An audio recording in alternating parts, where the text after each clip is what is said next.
¿Quién es la persona más aterradora que has conocido? Un antiguo paciente. No era un chico lo suficientemente grande físicamente como para ser verdaderamente aterrador, pero un día hizo suficiente daño como para ser inolvidable. Golpeó a 2 miembros del personal, literalmente, casi hasta quitarles la vida. Le rompió la nariz a otro por pedirle que no le tirara del cabello. Miles de dólares en daños, tanto a la propiedad de la empresa como a la de los empleados, televisores, ventanas, puertas, consolas de videojuegos, parabrisas, gafas, teléfonos, huesos. Literalmente, cada escalada diaria terminaba en un intento de desvivir a alguien. En un buen día, podíamos esperar de 2 a 4 intentos por turno, a veces con duración de horas. Nos regañaban si llamábamos a la policía para pedir ayuda. No querían que quedara mal ante la comunidad. No estábamos oficialmente prohibidos de presentar cargos personalmente, pero no se fomentaba. Todo el mundo hacía lo imposible para que este niño nunca enfrentara consecuencias. Por los 2 empleados a los que lastimó, lo único que tuvo que hacer fue hacer un dibujo para decir que lo sentía. Tenía casi 14 años. Terminó el dibujo, miró a los empleados con los que estaba y dijo: no lo siento. Me alegro de haberlo hecho. Ojalá les hubiera hecho más cosas. Ojalá los hubiera desvivido. Era mi trabajo ser su acompañante terapéutico. Cuando no estaba furioso, tenía sus momentos decentes. En una conversación tranquila, mientras jugábamos con Legos o algo parecido, le pregunté si le gustaría hablar sobre formas de evitar lastimar a las personas cuando se enoja. El niño me miró fijamente a los ojos y dijo: no, no quiero dejar de lastimar a las personas. Me gusta hacerlo. Le pregunté por qué. Se encogió de hombros y respondió: simplemente me gusta. Es divertido. Yo le creí. Hace muchos años, mi esposo publicó un anuncio en nuestro complejo de apartamentos buscando compañeros para jugar juegos de rol, Calabozos y Dragones, Pathfinder, Shadowrun, etc. Uno de los que respondió fue un trabajador de mantenimiento del complejo. Parecía amable cuando mi esposo lo conoció, así que lo invitó a casa. El tipo decía tener muchísima experiencia jugando, pero cuando empezó a hablar, mencionaba ediciones de juegos que no existían. Pensamos que quizás había confundido los términos, así que le preguntamos: «¿Oh, te refieres a esta edición?». Se enojaba y decía que no, que él sabía de lo que hablaba. A veces la gente tiene miedo de admitir que no tiene experiencia, así que mi esposo le dijo: «Oye, está bien, no tengo problema en enseñar a alguien». Pero el tipo seguía insistiendo en que sí había jugado esos juegos, aunque era claro que no tenía idea de las mecánicas ni podía contar anécdotas típicas que los jugadores suelen compartir. Dándose cuenta de que algo no cuadraba, mi esposo le dijo educadamente que no parecía que fuera a funcionar y que sentía haberle hecho perder su tiempo. El tipo no se enojó, solo pareció sorprendido, y se fue. Unos días después, mi esposo estaba durmiendo hasta tarde y yo estaba despierta con mi hijo pequeño. Alguien llamó a la puerta. Fui a abrir, y era este tipo. Empezó a decir inmediatamente que su transporte lo había dejado tirado, que no quería caminar bajo el calor del verano y que si podía llevarlo a su casa. He pasado por la molestia de no tener coche, así que le respondí comprensivamente: déjame despertar a mi esposo, porque él era mejor conduciendo nuestra camioneta que yo. De repente, el tipo empezó a insistir en voz alta: no lo despiertes, tú puedes llevarme, será rápido, vivo a 2 kilómetros de aquí. Le dije que no, que tenía a mi hijo conmigo y que sería más fácil si mi esposo lo llevaba. Tiene que ser contigo, repetía una y otra vez. Sonó una alarma en mi cabeza, y le dije: no me siento cómoda con esto, necesitas buscar otra forma de llegar. Cerré la puerta en su cara y la aseguré con llave. Siento que no siempre tengo el mejor manejo de las situaciones sociales. Empecé a preguntarme si había sido demasiado dura, paranoica o algo similar. Entré y desperté a mi esposo para contarle lo que pasó. Él me dijo que no, que sonaba raro, que no había exagerado, se vistió rápidamente, tomó las llaves y salió, pero no sin antes decirme que cerrara la puerta con llave detrás de él. Se fue por un rato y regresó con cara de preocupación. El gerente dijo que el tipo ya se había ido. Su mamá vino a recogerlo, como hacía siempre. Y no vive en la dirección que me dio, vive en otro lugar en dirección contraria. El gerente nos contó que el tipo era solo un contratista, que era completamente inapropiado que pidiera transporte a los inquilinos, incluso si ya lo habíamos conocido antes. Nos aseguró que no volvería. Nunca lo vi de nuevo. Nos mudamos aproximadamente un año después. 5 años después, mi esposo me llamó para que leyera algo en la computadora. Era un artículo sobre cómo un trabajador de mantenimiento de nuestro antiguo complejo había sido arrestado por agredir físicamente a un par de inquilinas. Usaba su llave maestra para entrar en los apartamentos. Una de las víctimas era solo una adolescente. Cuando las mujeres denunciaron lo sucedido a los propietarios, resultó que la gerente que conocimos ya no trabajaba allí, Las amenazaron con desalojarlas si llamaban a la policía. Gracias a Dios, una de ellas ignoró la amenaza y denunció. Había una foto. Era el mismo tipo. Me quedé horrorizada. Nos dimos cuenta de que probablemente nunca intentó nada conmigo porque no estaba seguro de si mi esposo estaba en casa la mayoría del tiempo. También creo que no lo intentó porque mi respuesta ese día dejó claro que no iba a seguir ciegamente lo que él dijera. No tengo idea de qué habría pasado si hubiera llevado a ese tipo a casa ese día. Ya que me dijo que fuera en la dirección contraria a donde realmente vivía, no me imagino que hubiera terminado bien. Si alguna vez sienten que una alarma interna se enciende en su cabeza, escúchenla. No se preocupen por ser groseros o por reaccionar de más. Soy consejero en un hospital trabajando con niños y adolescentes internados. He conocido a muchos niños con los que jamás me daría la vuelta. Sin duda, he cruzado caminos con futuros destructores de familias y posibles asesinos. Pero actualmente tengo al más inquietante de todos. Hace unos días, en el informe del turno, nos hablaron de un nuevo joven que fue traído por el FBI. No es raro que los niños lleguen escoltados por la policía, pero esta es la primera vez que sucede algo así. Su casa fue allanada porque había estado publicando amenazas violentas en diversas redes sociales, además de hacer llamadas con la intención de utilizar explosivos a negocios locales. Todo ha sido considerado como amenazas creíbles por muchas razones, incluyendo una lista que encontraron con detalles de lo que necesitaba obtener, dónde y cómo, junto con información de contacto. Está a punto de cumplir 18 años y probablemente será juzgado como adulto. De todos modos, entro a la unidad y sé inmediatamente a quién se refería el equipo de tratamiento. Este chico se parece exactamente a Rachel Ramirez, el Night Stalker, desde el cabello grasiento hasta los dientes desalineados. Solo se sienta y mira fijamente a todos a través de su cabello, apenas dice una palabra, excepto para exigir llamar a su madre para decirle que se deshaga de algunas cosas. Todos pueden sentir la incomodidad que emana de él, como si saliera de sus poros. Ese chico tiene una vibra verdaderamente mala. Es difícil no sentirse profundamente inquieto con su presencia. Tenía un amigo en la secundaria cuyo padre era exmilitar. Coleccionaba y vendía armas, tanto antiguas como modernas. También tenía un perro lobo que nunca hacía ruido y que no apartaba los ojos de ti si estabas a la vista. Fui a su casa probablemente unas 50 veces durante 3 años, y su padre me habló solo una vez. Nunca lo vi mostrar una expresión facial. Hubo 3 incidentes importantes. 1. Pasé la noche en su casa, una sola vez. Me desperté a mitad de la noche con sed, así que fui a la cocina a buscar algo de beber. Me giré después de llenar un vaso en el fregadero y el perro estaba justo detrás de mí, mirándome fijamente. Me sobresalté, retrocedí, y entonces vi a su padre parado en el marco de la puerta, con una pistola en la mano. Chasqueó los dedos, el perro lo siguió, y él se alejó sin decir una palabra. 2. Un día estábamos practicando tiro con rifles. Mi amigo fue a preguntarle a su papá si podíamos usar uno de sus rifles. Trajo un rifle alemán de calibre pequeño, aproximadamente .223, aunque yo no sabía nada de armas en ese momento, con una culata de madera personalizada y una mira telescópica grande. Nos dio instrucciones claras de no tocar la mira. Disparamos tal vez durante 30 minutos a una paca de heno a unos 50 metros de distancia. Su padre salió, miró el blanco, negó con la cabeza y tomó el rifle.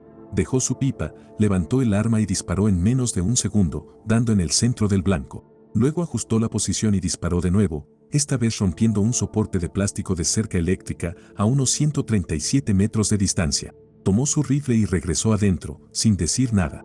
3. Mi amigo y yo estábamos jugando de forma tonta, peleando y haciendo ruido, causando caos como adolescentes. En un momento, ambos teníamos unos postes de 4.5 metros que se usaban para sostener el tendedero y estábamos golpeándonos con ellos. Por desgracia, logré darle un golpe de suerte, o de mala suerte, en el costado del cuello, y se desplomó inconsciente. Entré en pánico y corrí a buscar a su papá. Él salió tranquilamente, revisó si estaba respirando, palpó suavemente el cuello de su hijo y luego me miró.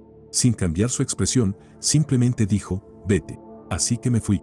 Ese hombre era una figura imponente, silenciosa y aterradora, aunque nunca fue abiertamente agresivo conmigo. Pero su presencia y la forma en que manejaba todo, ya fuera un arma o una emergencia, me dejaron una impresión duradera. Mi abuela, santo cielo. Mi abuelo ya es una persona bastante intimidante. Tiene 73 años, mide 1.85 metros y todavía sube montañas en Utah con un equipo militar completo solo para mantenerse en forma. Además, es herrero y fabrica cuchillos personalizados, por lo que puede manejar un martillo de 34 kilogramos como si fuera un juguete. Es un veterano de Vietnam, francotirador entrenado militarmente, tiene su propio campo de tiro y a menudo lleva armas en sus caminatas para practicar disparos a larga distancia sin el riesgo de herir a alguien. Mucha gente le tiene miedo, pero como dice un amigo de la familia, las personas estúpidas le tienen miedo al abuelo, las inteligentes le temen a la abuela. Ella tiene 70 años, mide 1.52 metros y fue la primera mujer oficial en la oficina del sheriff del condado. Los policías que la conocieron todavía le tienen miedo. Era la mejor tiradora del departamento y, cuando se retiró, varios compañeros bromeaban diciendo que ahora alguien más podría ser el mejor tirador. Supervisaba al equipo de trabajo y, un día, mientras tejía un mono de ganchillo para mi hermano, uno de los reclusos comentó que estaban bajo las órdenes de una mujer diminuta tejiendo un mono. Otro recluso la miró y dijo, sí, pero yo no me metería con ella ni de broma. La abuela, siendo la mujer formidable que es, simplemente respondió, si sabes lo que te conviene, le harás caso. Tenía una política clara que le explicaba a cada preso, si la trataban con respeto, ella los trataba con respeto. Más de una vez, algún preso grande y musculoso llegaba por primera vez, hablaba de más o intentaba algo, y terminaba en el suelo preguntándose qué demonios había pasado. Raramente lo intentaban de nuevo. Se retiró antes de que yo naciera, pero aún tiene una gran influencia en la oficina del sheriff, sigue siendo una excelente tiradora y puede defenderse en una pelea. Además, el abuelo es su aliado incondicional. Haría cualquier cosa para protegerla y seguiría sus órdenes sin cuestionarlas si ella lo enviara tras alguien. Amo a mis abuelos, pero no hay forma en este mundo en la que quisiera cruzarme con ninguno de los dos, especialmente con la abuela. Esto fue hace años. Estábamos haciendo una fiesta en el bosque, muy lejos de cualquier camino. Éramos probablemente unas 10 personas en 5 vehículos. Uno de los autos se fue a buscar más cerveza. Mientras escuchábamos música, un tipo con pinta de vagabundo apareció caminando. Quizás tendría unos 20 y tantos años. Comenzamos a hablar con él un poco, y el tipo era realmente inquietante. Hablamos entre nosotros y decidimos que necesitábamos alejarnos de él. Nos fuimos, y él nos pidió acompañarnos, pero le dijimos que nos íbamos a casa. Este tipo tenía una vibra al estilo de Charles Manson, algo no estaba bien con él. Esto fue antes de los teléfonos móviles, así que no podíamos contactar a nuestros amigos que habían ido a buscar cerveza, pero los encontramos como una hora después. Habían regresado al lugar de la fiesta justo cuando el tipo estilo Manson salía de ahí. Les dijo que nosotros todavía estábamos abajo y les pidió un aventón de regreso a la fiesta. Nuestros amigos sintieron la misma vibra extraña que nosotros. Ellos dijeron que no y pusieron el coche en reversa. Mientras retrocedían, este tipo sacó un cuchillo enorme y trató de pinchar una de las llantas delanteras. Aceleraron y salieron de ahí rápidamente. No podíamos reportarlo a la policía. Algunos de nosotros éramos menores de edad y estábamos en un lugar donde no deberíamos haber estado. Pensamos que solo era un vagabundo loco que estaba de paso. Temprano a la mañana siguiente, la policía atrapó a este tipo intentando entrar a unas casas a la fuerza, aproximadamente a 2 kilómetros de donde estábamos. Resultó ser de otro estado y había atacado con un cuchillo a su madre. Ella sobrevivió, pero este tipo era realmente oscuro. Cuando lo miré a los ojos, tuve la sensación de que era capaz de cualquier cosa. Estaba en una barbacoa en España con amigos cuando conocimos a un tipo agradable que hablaba varios idiomas con fluidez, lo que hacía que fuera fácil conversar con él. Dice que es de Bélgica, igual que yo, así que bromeamos sobre lo pequeño que es el mundo, etc. Le pregunto a qué se dedica y me dice que está en el ejército. Tal vez no lo sepas, pero no tenemos un ejército muy grande en Bélgica. Como una muy mala broma, le pregunto si ha visto combate. Su cara cambia por completo, sus ojos se vuelven realmente intimidantes. Me dice que estuvo en Kosovo. Me sorprende un poco, porque no recordaba que el ejército belga hubiera estado activo en combate allí. La tensión se vuelve muy fuerte, cambio de tema, pero ya no quedaba nada del tipo agradable. Más tarde, me enteré por amigos que él estaba en las fuerzas especiales, de esas de las que no se suele escuchar. Volvió de una misión detrás de las líneas enemigas y, aparentemente, para poder escapar de la zona de guerra tuvo que ser muy violento. Es una cosa verlo en películas, pero conocer a un asesino profesional en persona es realmente escalofriante. Esto ocurrió hace aproximadamente una década, pero todavía recuerdo ese día y las noticias posteriores con mucha claridad. Mi papá me llevó a su trabajo una tarde cualquiera. La mayoría de sus compañeros de trabajo me habían visto crecer, así que estaba charlando con ellos y poniéndome al día. Yo tenía entre 14 y 15 años, aunque siempre he sido pequeña y parecía tener 2 o 3 años menos. Había un tipo nuevo, al que llamaremos T, a quien nunca había visto antes. Mi papá me lo presentó, y cuando lo miré a los ojos, supe de inmediato que algo andaba mal. Era como si no tuviera alma. Estaba vacío. Todos mis instintos de lucha o huida se activaron al instante. Me quedé cerca de mi papá porque te comenzó a hacerme preguntas personales, cuántos años tenía, a qué escuela iba, si tenía novio, etc. Seguía mirándome mientras le decía a mi papá que yo era bonita y que cualquier chico sería afortunado de tenerme. Me sonrió, y el peligro era absolutamente evidente. Apuré a mi papá para irnos y corrí al auto tan rápido como pude. Mi papá tardó un poco en bajar, pero tan pronto como cerró la puerta del auto, me giré hacia él y le dije, algo está mal con ese hombre, papá. No sé qué es, pero hay maldad en él. No quiero volver a estar cerca de él nunca más. Mi papá, algo sorprendido, aceptó no llevarme cerca de de nuevo, y eso fue todo, hasta unos meses después. Un día, mientras hablábamos, mi papá me preguntó si recordaba a T. Le respondí, por supuesto. Guardó silencio por un momento antes de decirme, tenías razón. T se fue de vacaciones hace unas semanas y nunca regresó. Acabamos de enterarnos de lo que pasó, pidió días de vacaciones para salir del estado. Había estado preparándose durante meses para comprar a la hija de una madre para, ya te imaginarás para qué. Probablemente no era la primera vez. Por suerte, fue una operación encubierta de la policía, así que ahora está en prisión. Ninguno de nosotros lo vio venir. No sé cómo lo supiste, pero tenías razón. Desde entonces, nunca volví a cuestionar mis instintos. Hace unos 4 años, estaba en la biblioteca pública haciendo tareas escolares cuando un hombre se acercó, se sentó en mi mesa y comenzó a mirarme fijamente. Pasaron fácilmente 10 minutos antes de que me preguntara por qué llevaba audífonos dorados, eran baratos pero divertidos, de color oro. Luego me informó que los reyes en la época medieval obligaban a los campesinos a buscar oro porque en realidad eran entidades sobrenaturales que lo comían. Para este punto, ya estaba lanzando miradas de ayuda a los bibliotecarios, pero todos me ignoraban.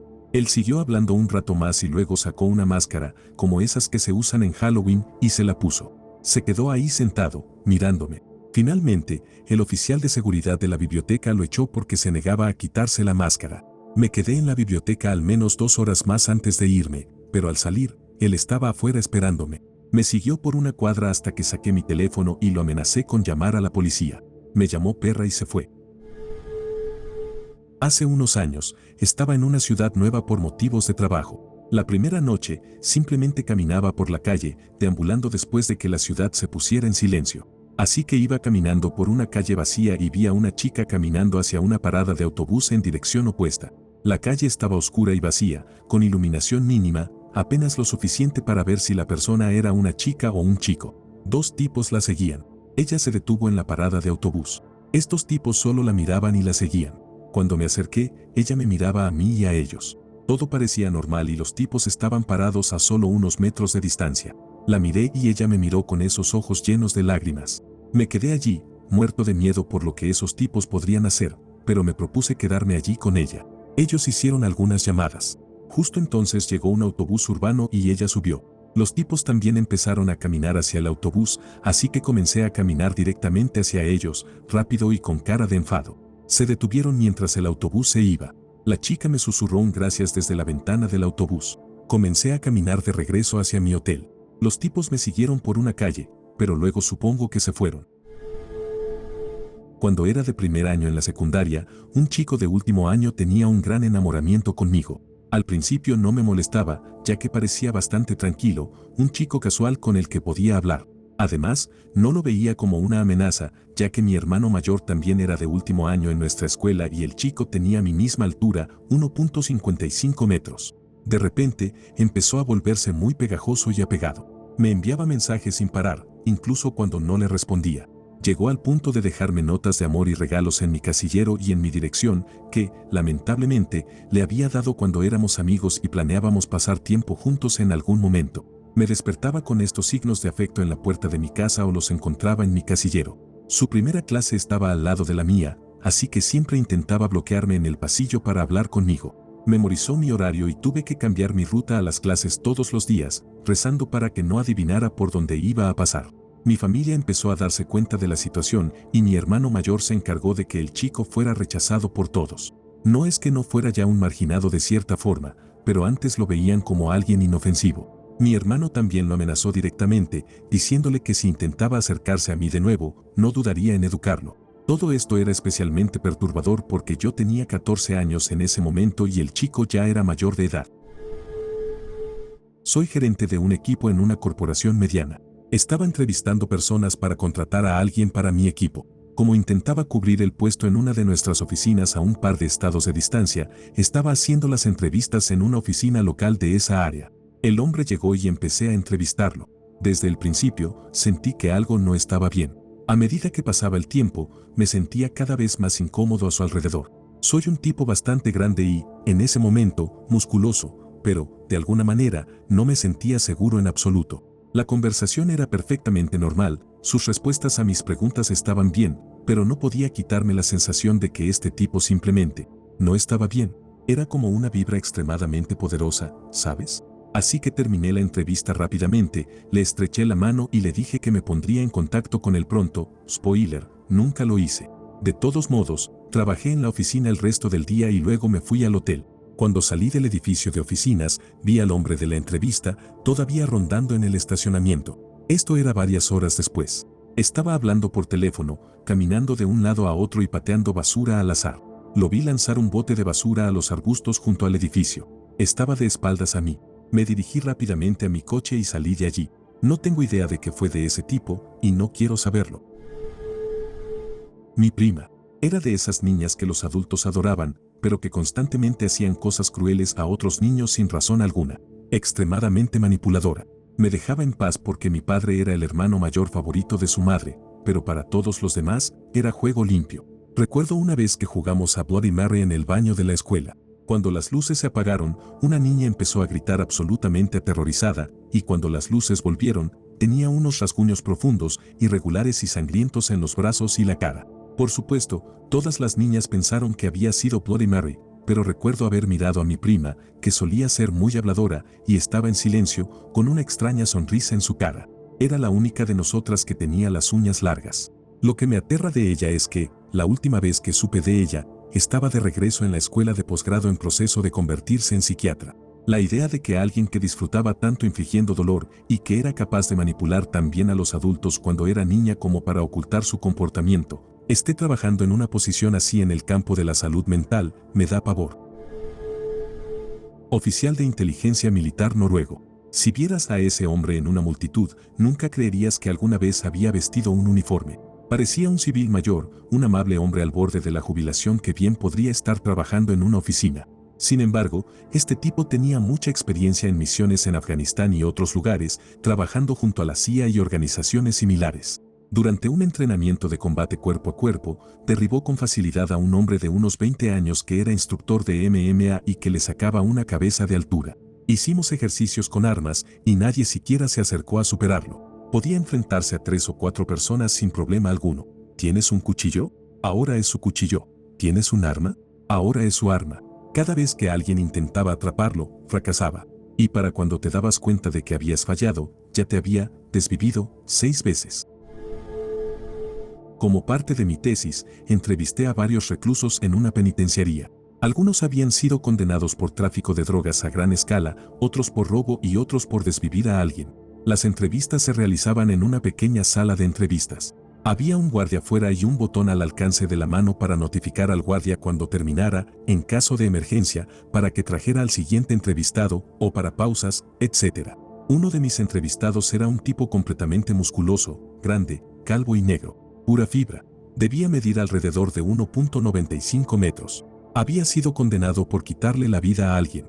La entrevista transcurrió bien y fue muy amable y receptivo a mis preguntas, que en su mayoría trataban sobre las motivaciones y experiencias de los reclusos. Le agradecí por su tiempo, presioné el botón para notificar al guardia que había terminado, y, nada. ¿Qué demonios? ¿Dónde estaba el guardia? Un momento rápido de pánico pasó por mi mente, pero logré mantener la compostura suficiente para no mostrar miedo, aunque mi cerebro estaba repasando todas las posibilidades horribles que existían. Pasaron unos 10 segundos y entonces escuché al recluso reír.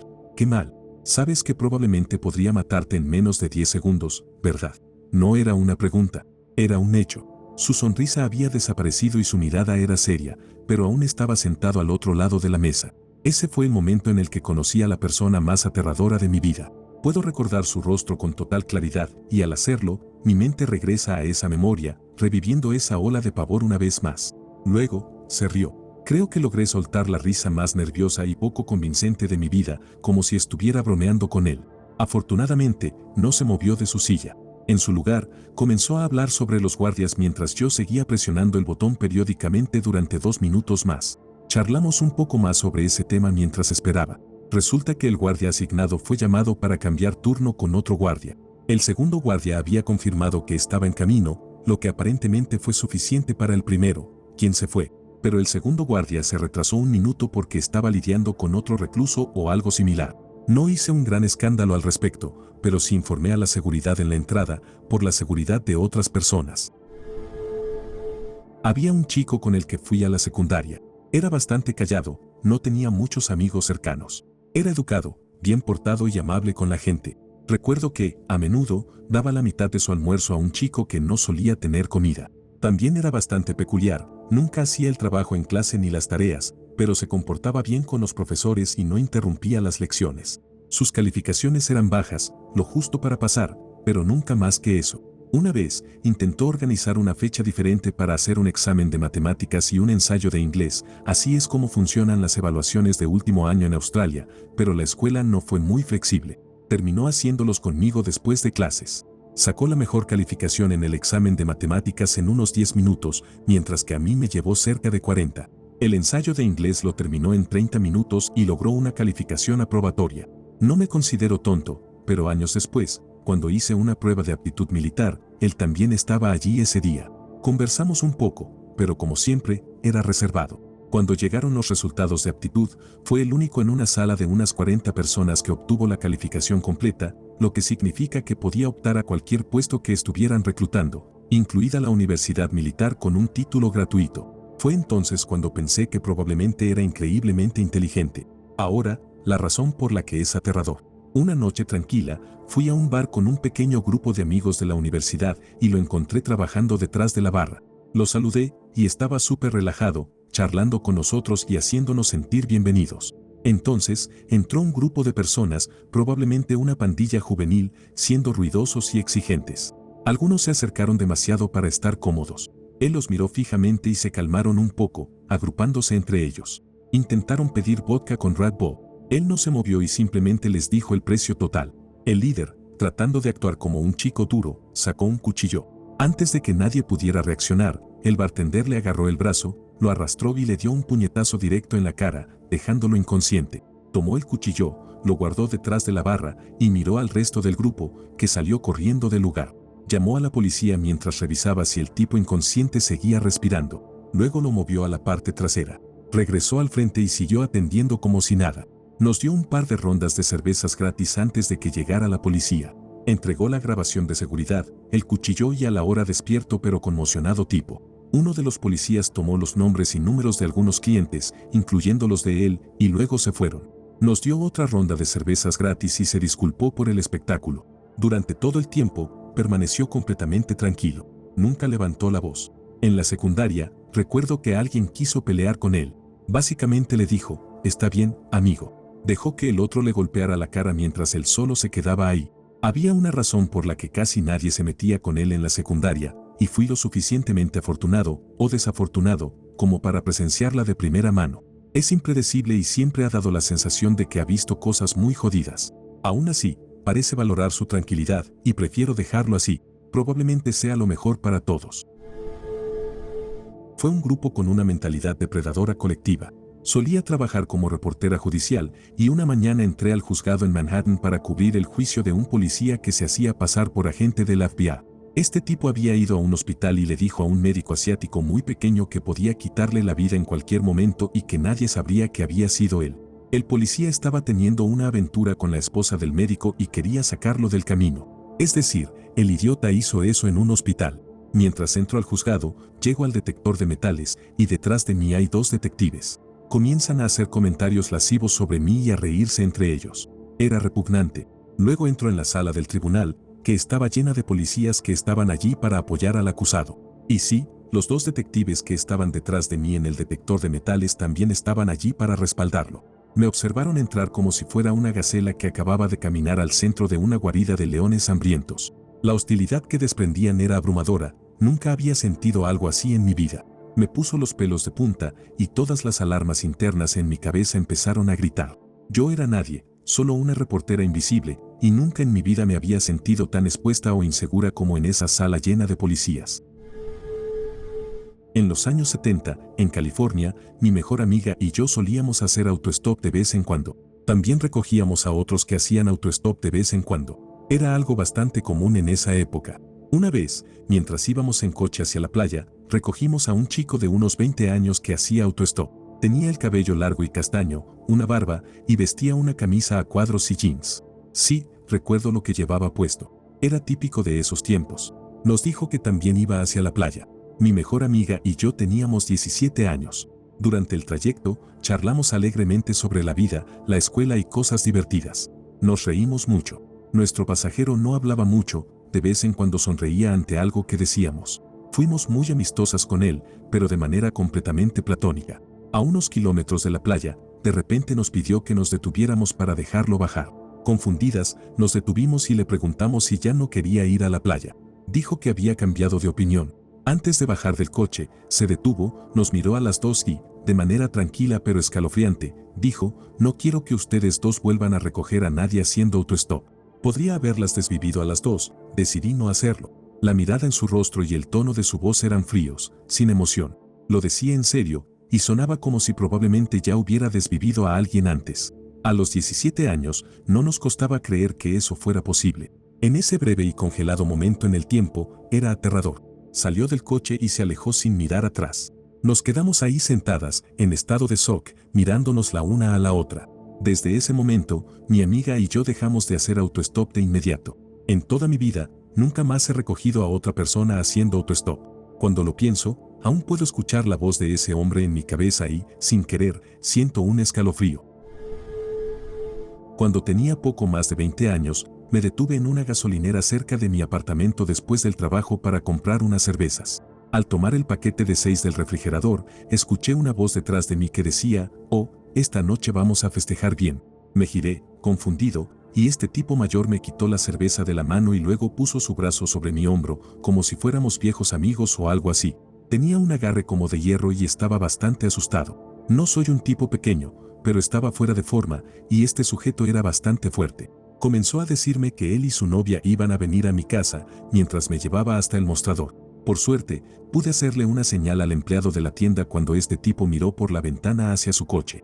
Le dije con los labios: ayúdame, y él asintió. El tipo tuvo que soltarme para salir por la puerta, ya que no cabíamos los dos al mismo tiempo, y él salió primero. Miré al empleado, empezando a entrar en pánico, y él dijo en voz baja: cierra la puerta, yo la bloquearé. Así que, tan pronto como el tipo pasó, cerré la puerta y la sostuve mientras el empleado la aseguraba con un botón detrás del mostrador. El tipo se dio cuenta de que estaba bloqueado afuera y se enfureció.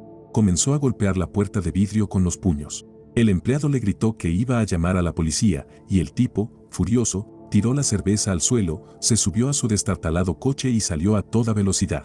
Le di las gracias al empleado repetidamente y lo elogié por actuar tan rápido. Me dijo que, desafortunadamente, dado que no estábamos en la mejor zona de la ciudad, ya había tenido que usar ese botón antes. Es aterrador pensar en lo que podría haber pasado. Mi plan era pisarle lo más fuerte que pudiera el pie al salir y luego correr. Pero, ¿quién sabe cómo habría terminado eso?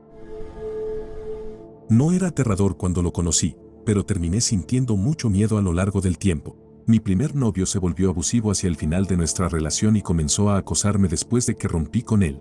Ahorraré los detalles, ya que tengo un conjunto de documentos literal de 10 centímetros de grosor sobre el tema, porque tomó más de 4 años para que dejara de hacerlo por completo. La última vez que supe de él fue hace 19 años, pero en los últimos tiempos he notado que me afectó mucho más de lo que pensé en aquel momento. No fue un gran extraño aterrador, sino alguien a quien realmente llegué a amar. Pero, si me encuentro en una situación similar, como si alguien simplemente apareciera en mi casa, siento ese mismo pánico que solía sentir entonces. Es algo que nunca desaparece del todo.